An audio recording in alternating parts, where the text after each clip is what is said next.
ನಮಸ್ತೆ. ಸಂಖ್ಯೆಗಳ ವಿವರ. ನಿಮ್ಮ ಡೇಟ್ ಆಫ್ ಬರ್ತ್ ಕೂಡಿಸಿದರೆ ಈ ಸಂಖ್ಯೆ ಬಂದರೆ ಅದರ ಫಲ 101.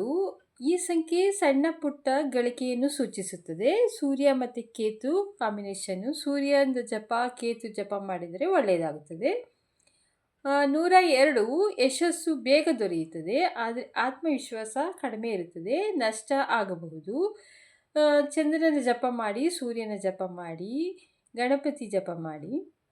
103 ವಿದ್ಯಾಭ್ಯಾಸದಲ್ಲಿ ಯಶಸ್ಸು, ಅಧಿಕಾರ ಸಿಗಬಹುದು. ಯಶಸ್ಸು, ಖ್ಯಾತಿ, ಪುಣ್ಯ ನದಿಗಳಲ್ಲಿ ಸ್ನಾನ ಮಾಡ್ತೀರಾ. ಗುರುವಿನ ಆರಾಧನೆ ಮಾಡಿ, ಗುರು ಜಪ, ಕೇತು ಜಪ, ಸೂರ್ಯ ಜಪ. 104 ಇದೊಂದು ಕುತೂಹಲಕರ ಸಂಖ್ಯೆ. ಉತ್ತಮ ಹುದ್ದೆ ಪ್ರಾರಂಭ ಮಾಡಿ ಕೊನೆಗೆ ಕಷ್ಟ ಆಗುತ್ತದೆ. ಹಾಗಾಗಿ ಸೂರ್ಯನ ಜಪ, ರಾಹು ಜಪ, ಕೇತು ಜಪ ಮಾಡಿದರೆ ಒಳ್ಳೆಯದಾಗುತ್ತದೆ. 105 ತ್ಯಾಗ ಮತ್ತು ಜನಪ್ರಿಯತೆಯನ್ನು ಕೊಡುತ್ತಾನೆ. ಬುಧನ ಗೋವಿಂದನ ಜಪ ಮಾಡಿ, ಸೂರ್ಯನ ಜಪ, ಕೇತು ಜಪ ಮಾಡಿ. 106 ಕೆಟ್ಟ ಕೆಲಸ, ದೂರ ದೇಶದಲ್ಲಿ ನೀವು ಜೀವನ ಮಾಡಬಹುದು.